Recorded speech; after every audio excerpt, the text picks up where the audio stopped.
Hello, everybody. It is Saturday. It's a beautiful fall day. It's going to be up in the about 84, maybe 83 today. So we're going to have 82 tomorrow. So it's a nice day.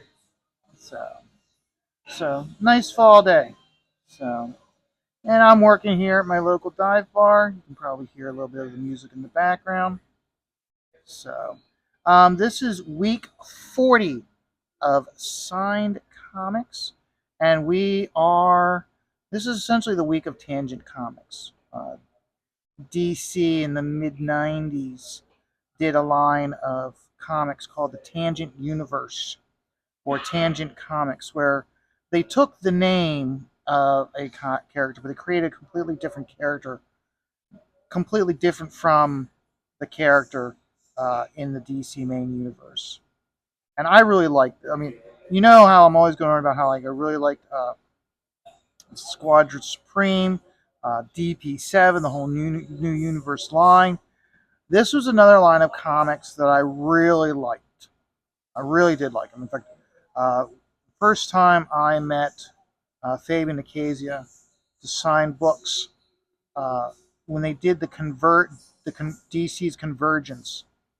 He did a two-issue series highlighting the Justice League Detroit, which of course you all know I love that version of the team. Why? Because of vibe. And I had them in the whole thing with the Convergence was the different versions of the teams or different teams from different universes had to fight each other or put in conflict with each other. And they had my favorite version of the Justice League go up against the Tangent Universe. And when I had Fabian sign it, I was like, this is like winning the Megabucks Lotto. You got two of my favorite lines of characters going at it, and I really enjoyed it. So I could have done an entire week of Tangent Comics that I've signed, but I decided not to. And if you ask me, like, which ones do you have signed? It's easier for me to tell you which ones I don't have signed. I don't have the Batman one signed, the Batman Dark Knight signed. I don't have the the Sea Devil signed, Superman, Man of Tomorrow, Wonder Woman. Those are the ones I don't have signed. The only one I don't have signed, that I'm going to have and those that I'm listing, I never was going to really have the opportunity to sign them because either the creators behind them have passed or they don't do shows in my area. We'll just put it that way. Or they've priced themselves out of my price range to have them sign it. Perfect example is Claus Jansen.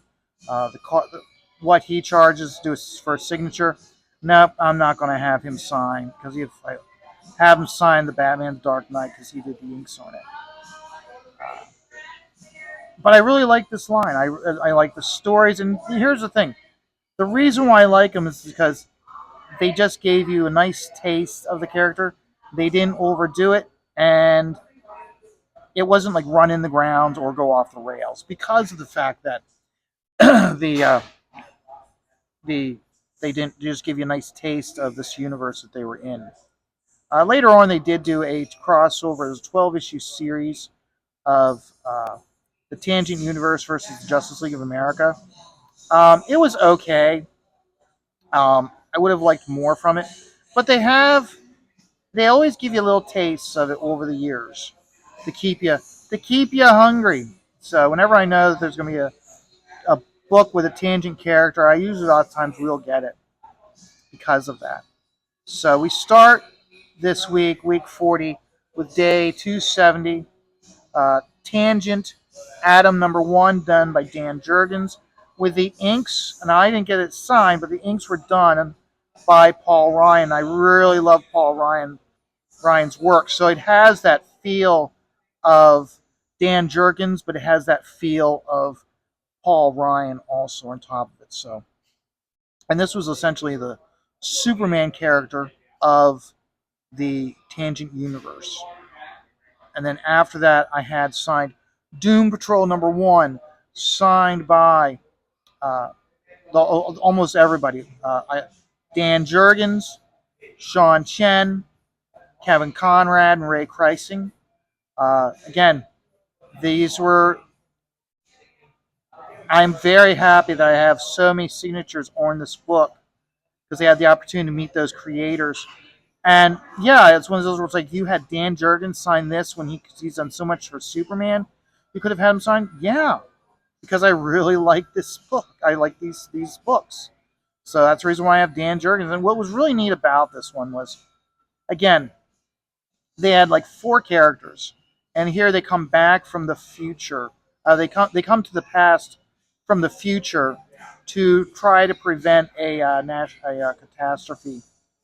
And the doctor, who's in charge of the team, here, because of how they come back, and they're basically like they're spelling out the world is doomed. You have to. The doctor gets nicknamed as Doctor Doomsday, with her daughter who's nicknamed Firestar. There's a robot, a cyborg robot called Star Sapphire, and of course a human called Rampage. And what was really neat about this was they also include there's a news outlet magazine called World's Finest, which we all know that from as the title for DC book. Oh, we got a hair in this. Somehow we got a hair in this nib or piece of cloth, so we got to clean off the nib. That's the one thing is that when you're inking, especially with these fine dots, if you get a hair in the reservoir, it just messes up all your dots. So you gotta just stop immediately, clean it off. Now, if you're working on a dark area like over here, you can get away with hitting it with that piece of hair in the reservoir. But if you don't, if you're doing like this area, you gotta clean it immediately. So, but no, Doomsday was a really good book for me because A, the art team, B, I like the concept of how they were, again, World's Finest was, instead of having the Daily Bugle or uh, the Daily Star or the Daily Globe, they had World's Finest as the news media organization, which I like that. I liked how they were able to take all these different like Easter eggs of DC lore and include them in just slightly into this tangent universe. And then of course from there I had them also sign. I've also had signed Metal Men.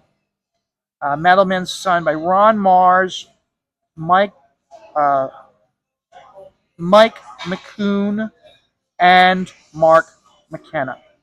And again, great art team. It was basically a military comic. You had these military characters, and the military characters gave each other nicknames. So that's why, like, even though they had nothing related to the heroes we know, one of the characters' name was Hawkman, Gravedigger, Black Lightning, Lobo. These were their nicknames or their call signs while they were on missions, and they had to fight to stop the Red Tornado missile. When they had, I think one of the agents that they dealt with was a woman by the name of Raven. And of course, at the end, it's revealed that the one member of the team is now the president of the United States, and he's kind of like the president of the United States. Um, he knows a lot of the wet works going on in the world, so they'll like he'll like be one of the he'll be like, okay, there's a top secret black ops unit, I think called like Nightwing or Night Mask, and he knows about it, and just all the various things. This was actually one of the books that I look at as uh, they make references to other things that they then used in other tangent books later on. So that was another thing also was nice about it. So, and then of course from there we go to the Secret Six signed by Tom Grummett. I've only met Tom Grummett once, so this was one of the books that I had him sign the first time I met him, or the only time I've met him, because I like this book so much. And it was like when I look at like the stuff that Tom's done, and I had to decide what's the best of the best that he's done that I really want to have signed. This was one of those books. Same thing when he did the Challengers of the Fantastic, when he did the DC Marvel amalgamation. He did the artwork for that, so I made certain he signed that one too. So when the ones that I show you signed by Tom, it's because the first and only time I've ever met him, and these are the ones I decided to have him sign. And you'll see a couple others before 365 days is over. From there, we go to Tales of the Green Lantern, signed by Tom Grummett, Wade von Grauberger. Had him sign it. This was like the Green Lantern. It was an Asian woman with a lantern, an Asian lantern, and she was kind of like a Phantom Stranger type of character, where she told you the stories of women that have died and what happened to them. So, which again, uh, interesting, cool concept. They've actually used uh, the Green Lantern, her lantern, as a MacGuffin, if you will, to link both the DC universe to the Tangent universe many times. At one time in the Justice League comic book, they had it where there was stuff going on. It was like a storage locker where Guy Gardner kept all of his rejected trophies from his bar in it, and here one of the trophies in there was the Green Lantern's lantern, which was used to kind of bridge the two together. So, and then from there, and that was like day 270 through 274 was the Tangent Comics. So for day 275, we have Jose Luis Garcia Lopez, had him sign DC Comics Tarzan issue 251. And this is one of those where I looked at it and I didn't know that Jose had done the artwork, and I was looking like, oh, this is Tarzan comic, and I picked it up, bought it, and it wasn't until after I opened it up I realized there was a Jose did the artwork in it. So of course, I had to get Jose to sign it. So I don't have a lot of the Jose stuff that most people would sign. I've always tried to get Jose to sign. Again, a lot of like the stuff he's not necessarily known for. Now I do have a lot of like Superman stuff signed because he did a lot of Superman, some Batman, but not a whole lot. So, but what I have signed, I'm very happy. So, okay, let's take a close look at her. Okay, I think the best thing to do is darken this and then put another. So go in here, darken this right along here, and by darkening it in here, what I can do then is it aids me in going in here then and hitting it with some really fine dots, so that kills that down. So even though it's a highlight of her cheek, it's not going to compete against other areas. Plus also, if I just do the underside, leave the upper side alone, notice that fills up, and that, which enables me then now to go in and hit the underside of her cheek, or of her eyelid, and just leave the center. That way it becomes, you can really, it's really, the areas stand out. Same thing as where I'm really just now hitting here, and I want to put some really fine dots along this whole stretch here, so that way that cheek will stand out. So And remember also, guys, if you can, take a moment when you're done watching this video or while you're watching this video and hit that like button. Helps me out a lot. So, okay, we got to clean this nib again. So, but yeah, so we've got this week was pretty much all the tangents. And then, of course, we get to the very last day of the week, day 276. Tales of the Teen Titans Annual number 3, signed by Mike DiCarlo. Uh, I don't have a lot of a lot of books signed by George Perez. And because I don't have a lot of books signed by George Perez, when possible, if he worked with someone else on a title, or in this case, Mike DiCarlo inked George, I'll have him sign this book, so that way it's like I have a George Perez Teen Titans in my collection, even though it's not one of the books he signed. So, does that cloud my judgment in what I'm getting signed? Maybe, but yeah, keep in mind, George was a big influence on me as to uh, being a fan of comic books. And in many ways, he influences me in trying to really put these characters. Because remember, a lot of times, all this stuff is I've talked about numerous times. How if you look up here, okay, how these guys here, the chimney, the bricks, the wood in the background, all they are is framing devices for this guy, for this right here.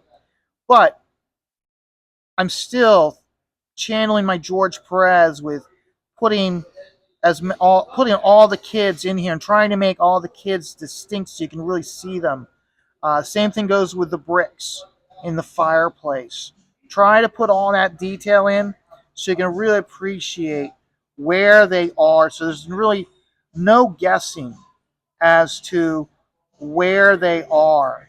You know that they're in a hut. That's the reason why it's like, even though it kind of looks out of place, that's the reason why I have the table with mismatched chairs behind them. So you can see that this is a house that has one room.